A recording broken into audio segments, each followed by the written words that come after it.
जय हिंद साथियों, मैं आप सभी का फ्यूचर स्टडी ग्रुप में स्वागत करता हूं।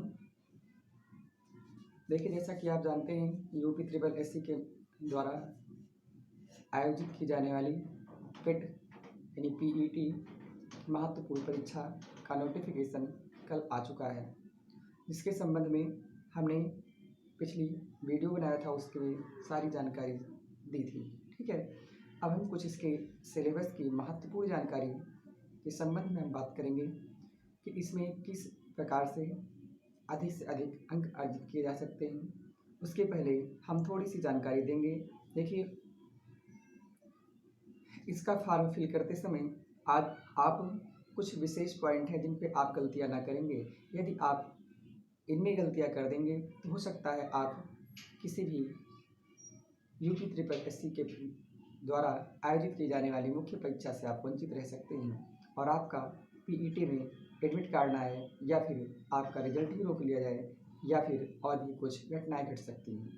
देखिए, इसमें अभी नया जो है, इस बार जो नियम लगा है, व्यवस्था है कि आपकी जो है फॉर्म भरते समय जो हस्ताक्षर करेंगे तो हस्ताक्षर आपके कैपिटल लेटर में नहीं होने चाहिए। अर्थात कहने का मतलब, आप जैसे हस्ताक्षर रूप में हम आप सभी अक्सर नाम लिख देते हैं, तो कैपिटल लेटर में नहीं होना चाहिए। यदि आप ऐसा करते हैं या अमान्य कर दिया जाएगा, अर्थात फॉर्म आपका कैंसिल हो सकता है। ठीक है,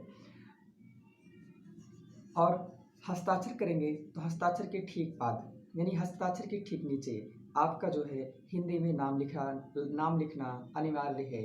क्या अनिवार्य है? हिंदी में नाम लिखना अनिवार्य है। अर्थात कहने का मतलब, हिंदी या इंग्लिश किसी भी माध्यम में जैसे भी आप चाहें हस्ताक्षर कर सकते हैं। हस्ताक्षर के ठीक नीचे आपका नाम क्या है उसे हिंदी में मेंशन करना अति इम्पोर्टेंट है। ठीक है, इसे आप ध्यान देंगे। और फोटो जो है, फोटो आपकी 3.5 से लेकर यानी 3.5 इंटू 4.5 सेंटीमीटर की होनी चाहिए, वो भी कलर फोटो, और 6 महीने से अधिक पुरानी ना हो। ठीक है, और हम आगे जानकारी देते हैं। जो पीईटी परीक्षा 2021 में हुई है, ये 27 अक्टूबर 2022 के बाद एक्सपायर हो जाएगी, अर्थात इसकी मान्यता समाप्त कर दी जाएगी। ठीक है, अर्थात 1 वर्ष पूरे हो जाएंगे। तो हमने ये सीखा यहाँ से कि अब जो है 27 अक्टूबर 2022 के बाद उत्तर प्रदेश की कोई भी वैकेंसी यूपी ट्रिपल एससी के अंतर्गत आएंगी, तो वो सब के सब ये जो 2022 में पीईटी का एग्ज़ाम होने जा रहा है, इसके मार्किंग के आधार पर उसकी कट ऑफ बनाई जाएगी, अर्थात शार्ट लिस्टिंग की जाएगी। इसमें 2021 का पीईटी से कोई महत्व नहीं रह जाएगा। तो पीईटी का भी एक्सपायर हो रहा 27 अक्टूबर 2022 को। ठीक है, और इस पे हम फॉर्म भरते समय एक विशेष गलती ना करेंगे। जैसे हम आप सभी लगभग ग्रामीण क्षेत्रों या आदि से जो भी ऐसी समस्या ज़्यादा ग्रामीण क्षेत्रों में देखने को मिलती हैं, ठीक है, उसमें आप फॉर्म भरते समय अपना ईमेल आईडी और अपना मोबाइल नंबर मेंशन करेंगे। ठीक है, ध्यान रहे, यदि आपके पास ईमेल आईडी नहीं है तो ईमेल आईडी आप बनवा लेंगे कैफे वाले से कह करके। ठीक है, या फिर जिससे फॉर्म भरेंगे या फिर खुद। ठीक है, ना कि हम ऐसा करेंगे कि कैफे वाले की जो है ईमेल आईडी डाल दें। ठीक है, ऐसा आप नहीं करेंगे। ईमेल आईडी और मोबाइल नंबर खुद का होना चाहिए। ठीक है, ईमेल आईडी जब मान लीजिए जो बनवाएंगे, वो हमेशा के लिए ईमेल आईडी और पासवर्ड स्वयं अपने पास रखेंगे। ठीक है, अब आइए इस पे हम कुछ अन्य मुद्दों की जानकारी करते हैं। जैसे इसका सिलेबस क्या है, तो सिलेबस पे हम बात करते हैं। देखो, बहुत ही अच्छा खूबसूरत सिलेबस इसका दिया गया है, जिसमें किसी भी प्रकार की आपको समस्याएं नहीं होंगी। देखिए, पहली बात तो इसमें हम जो अधिक अंक अर्जित करने वाले पार्ट हैं, इनकी हम बात करते हैं। देखो, एक गणित में और रीजनिंग दोनों में एक पढ़ते हैं हम पाई चार्ट के नाम से चैप्टर है। ठीक है, तो इसमें से एक आता है तालिका पर आधारित और एक आता है ग्राफ पर आधारित। जो तालिका पर आधारित है, इसमें आपके 10 क्वेश्चंस आएंगे। कितने क्वेश्चंस आएंगे? 10 क्वेश्चंस, यानी 5-5 तालिकाएं जो आएंगी, एक तालिका में 5 अंक आएंगे। ये क्या है, ये आपको पढ़ाते समय बताया जाएगा। ठीक है, और ग्राफ आता है, ग्राफ चार्ट, ये भी आपके 5-5 के आएंगे, अर्थात 10 क्वेश्चंस आएंगे। ठीक है। और हिंदी का गद्यांश आप जानते हैं, हिंदी में एक गद्यांश होता है। गद्यांश यानी गद्य ऊपर लिखा रहता है, उससे आपके क्वेश्चंस के आंसर निकाले जाते हैं। ये भी आपके 2 गद्यांश आएंगे, प्रत्येक में 5-5 क्वेश्चन होंगे, अर्थात मैंने सीखा 10 क्वेश्चन होंगे। तो हमने ये सीखा कि यहाँ से आपके 30 सवाल अर्जित किए जाएंगे। ठीक है, जो ये बहुत ही आसान और बहुत ही महत्वपूर्ण और अच्छे होते हैं। ठीक है, इसमें कोई कठिन नहीं है, ये तीनों बहुत आसान है। अगला देखेंगे सामान्य जागरूकता। सामान्य जागरूकता का मतलब जिसे हम जीए अर्थात जनरल अवेयरनेस के नाम से जानते हैं। इससे भी आपके 10 क्वेश्चंस आएंगे।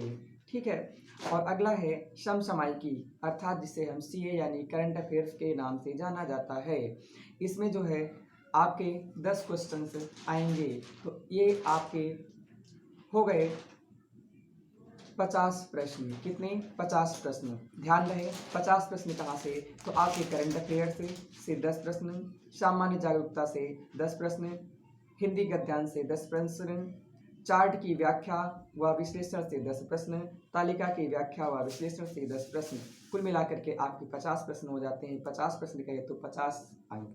ठीक है, ये कंप्लीट हुए। और आइए अब हम बात करते हैं जो 5-5 नंबर में है। देखिए आपका भारतीय इतिहास, ध्यान रहे भारतीय इतिहास, इससे 5 प्रश्न आएंगे, जिसके अंतर्गत आपके प्राचीन, आधुनिक और मध्यकालीन इतिहास होगा।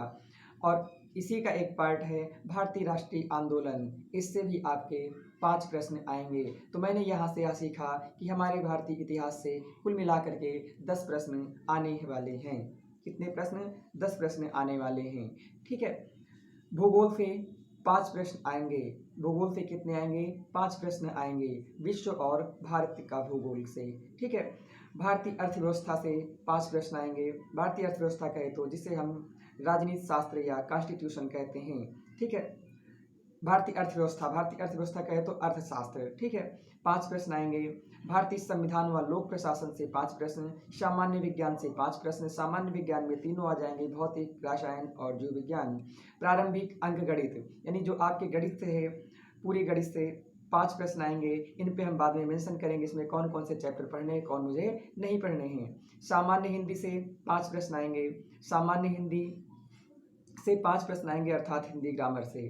ठीक है, और हिंदी ग्रामर से ही 5 ये आ जाएंगे और गद्यांश आ जाएगा। कुल मिलाकर के हिंदी कितने? 15 प्रश्नों के साथ आएगी। ठीक है, और सामान्य अंग्रेजी से आपके 5 प्रश्न आएंगे। 5 प्रश्न में बहुत ही आसान होते हैं, जिनमें से आपके ग्रामर और गद्यांश आएंगे। ठीक है, गद्यांश में 2 से 3 सवाल पूछे जाते हैं, और पूरी ग्रामर से जिसे हम पार्ट्स ऑफ स्पीच या आदि आदि कहते हैं, इन सब से मिलाकर कुल मिलाकर के 5 प्रश्न पूछे जाएंगे इंग्लिश से। ठीक है, अगला है रीजनिंग से 5 प्रश्न आने हैं। ठीक है, तो ये टोटल मिलाकर के 50 प्रश्न यहाँ से अर्जित हो गए। तो ये आपके टोटल मिल जाते हैं 50 क्वेश्चंस एंड 50 मार्क्स। ठीक है, इसमें कैसे गेन करना है हम आपको आगे बताएंगे, जिसके माध्यम से आपको अधिक से अधिक अंक अर्जित करने में पूरी जानकारी मिल पाएगी और पूरा सहयोग प्राप्त होगा। तो हम उम्मीद करते हैं आपको इतनी सारी जानकारी कंप्लीट हुई होगी। आप अधिक से अधिक अपने अंक अर्जित करें। यदि आप इस जो है प्रारंभिक परीक्षा में आप अधिक से अधिक अंक अर्जित ना कर पाएंगे, तो हो सकता है, संभावनाएं यही है कि आगामी कोई भी परीक्षाएं आएँ तो उसमें आप शॉर्ट लिस्टिंग में बाहर कर दिए जाएं।